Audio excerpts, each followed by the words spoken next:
নমস্কার বন্ধুরা, আশা করি তোমরা সবাই ভালো আছো। আমিও ভালো আছি। যারা আমার চ্যানেলটাকে এখনও সাবস্ক্রাইব করোনি, অবশ্যই একটু সাবস্ক্রাইব করে আমার পাশে থেকো। আমি তোমাদের সব সময় পাশে থাকবো। আজ আমি ফ্যাসা মাছের ঝালের একটা রেসিপি নিয়ে তোমাদের সামনে হাজির হলাম। শীতের দুপুরে এরকম ফ্যাসা মাছের ঝাল থাকলে দুপুরের খাবারটা কিন্তু জমে যাবে। তাহলে চলো কিভাবে আজ আমি ফ্যাসা মাছের ঝাল করছি সেটাই তোমাদের সাথে শেয়ার করব। এটি কিন্তু খুব সহজে হয়েও যায় আর খেতে কিন্তু দারুণ লাগে। এখানে আমি 4 টুকরো ফ্যাসা মাছ নিয়ে নিয়েছি। ফ্যাসা মাছটা কিন্তু ভালোভাবে ধুয়ে পরিষ্কার করে নিয়ে নিয়েছি। এবার ফ্যাসা মাছটার মধ্যে আমি একটু নুন আর হলুদ দিয়ে ভালো করে মাখিয়ে নেব। দেখো, এর মধ্যে আমি এবার পরিমাণ মতো হলুদ দিয়ে নিলাম। এবার দেখো পরিমাণ মতো নুন দিয়ে নিলাম। দিয়ে দেখো মাছটাতে ভালো করে নুন হলুদ মাখিয়ে নেব। মাছটা আমি অনেকক্ষণ ভালো করে ধুয়ে নিয়েছি, ধুয়ে রেখে দিয়েছিলাম। দেখো মাছটাতে একটু জল নেই, সব জল ঝরে গেছে। এবার আমি ভালো করে নুন হলুদ মাখিয়ে নিচ্ছি। এখানে আমি 4 টুকরো নিয়ে নিয়েছি মাছ।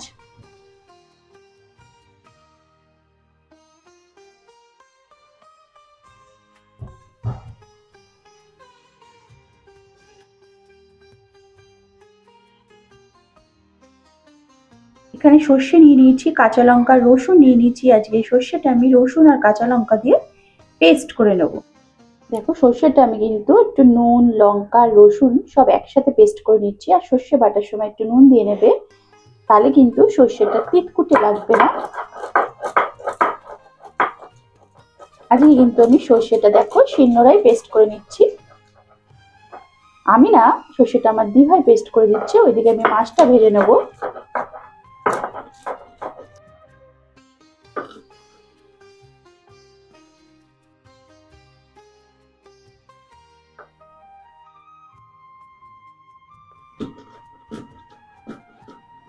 দেখো আমি মাছ ভাজার জন্য ফ্রাইং প্যানে তেল দিয়ে দিয়েছি। তেলটা দেখো গরম হয়ে গেছে।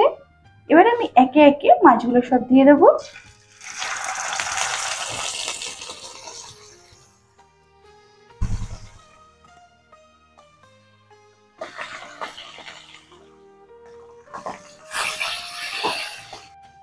মাছগুলো দেখো আমার এক পিঠ ভাজা হয়ে গেছে, আর এক পিঠ আমি উল্টে দিলাম। এইভাবে কিন্তু দু পিঠ ভালোভাবে কিন্তু লাল করে ভেজে নেব। দু পিঠ লাল করে ভাজা হয়ে গেলে কিন্তু মাছগুলো আমি তুলে নেব।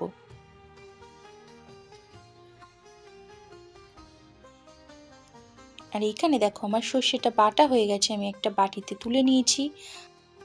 আর এখানে দেখো আমি একটা বড় বেগুন এরমভাবে সরু সরু করে লম্বা লম্বা করে কেটে নিয়েছি। আজকে কিন্তু আমি ফ্যাসা মাছের ঝাল বেগুন দিয়ে করব, সেই জন্য বেগুনটা দেখো আমি ভালোভাবে কেটে ধুয়ে নিয়ে নিয়েছি।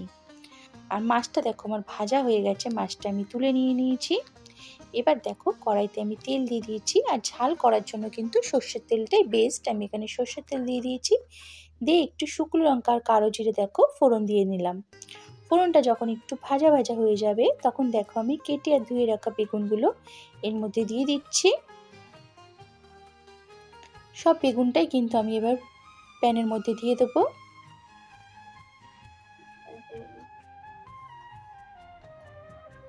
আর একটুখানি পরিমাণ মতো নুন দিয়ে নিলাম আমি। এবার পরিমাণ মতো হলুদ দিয়ে নেব। দিয়ে বেগুনটা কিন্তু একটু লাল করে ভেজে নিতে হবে। নুন হলুদটা দিয়ে ভালো করে বেগুনের ভেতর দেখো আমি মিশিয়ে নিচ্ছি, একটু ভালো করে নাড়াচাড়া করে নেব। তোমরা ফ্যাসা মাছের ঝাল এমনি জাস্ট সর্ষে বাটা দিয়েও করতে পারো, আবার বেগুন দিয়ে করলেও কিন্তু দারুণ লাগে টেস্ট। আমি তাই আজকে বেগুন দিয়েও করছি।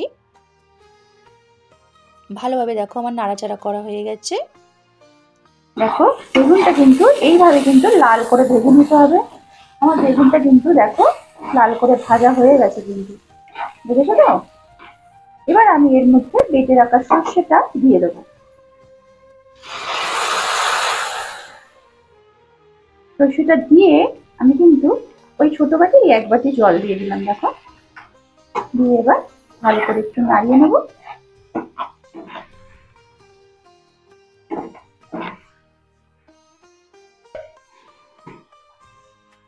দেখো আমি আর এক বাটি একটু জল দিয়ে দিলাম।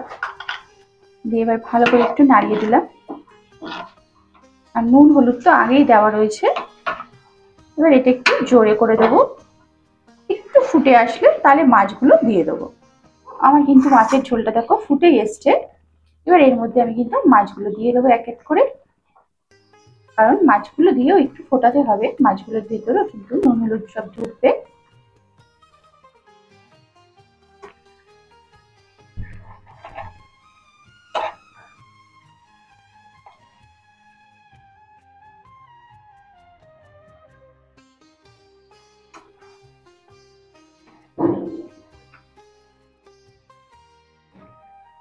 এবার দেখো এটা কিন্তু আমার অনেকক্ষণ ধরে ফুটছে, 5 মিনিট মতো। এবার এর উপর দিয়ে আমি একটুখানি ধনেপাতা দিয়ে দেবো নামানোর আগে।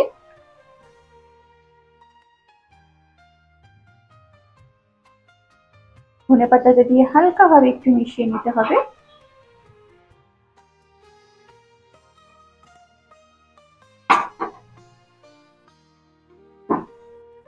এবার দেখো যে কোনো ঝালে নামানোর আগে উপর থেকে একটুখানি সর্ষের তেল এরকম ভাবে ছড়িয়ে দেবে, তাহলে কিন্তু মাছের ঝালের টেস্ট একদম দারুণ হয়ে যাবে। এবার আর সর্ষের তেলটা দিয়ে 2 মিনিট ফুটিয়ে নামিয়ে ফেলতে হবে। 2 মিনিট দেখো আমার ফোটানো হয়ে গেছে, আমার মাছের ঝাল কিন্তু রেডি। এবার আমি নামিয়ে ফেলবো। আমার ফ্যাসা মাছের ঝাল রেডি, নামিয়ে ফেলেছি। তাহলে বন্ধুরা কেমন লাগলো আজকের এই ফ্যাসা মাছের ঝালের রেসিপিটা? ভালো লাগলে অবশ্যই একটু লাইক ও শেয়ার করে দেবে, আর কমেন্ট করতে কিন্তু ভুলবে না কেমন লাগলো। আর গরম গরম ভাতে দুপুরবেলা এরকম যদি একটু ফ্যাসা মাছের ঝাল থাকে তাহলে কিন্তু শীতের দুপুরটা জমে যাবে। এটা কিন্তু আমার একটা রিকোয়েস্টেড ভিডিও। দীপাদি ভাই আমাকে রিকোয়েস্ট করেছিল ফ্যাসা মাছের ঝালের রেসিপি দিতে। দীপাদি ভাই, তোমার জন্য আজকে আমি ফ্যাসা মাছের রেসিপিটা শেয়ার করলাম। কেমন লাগলো আমাকে কিন্তু অবশ্যই কমেন্ট করে জানাবে।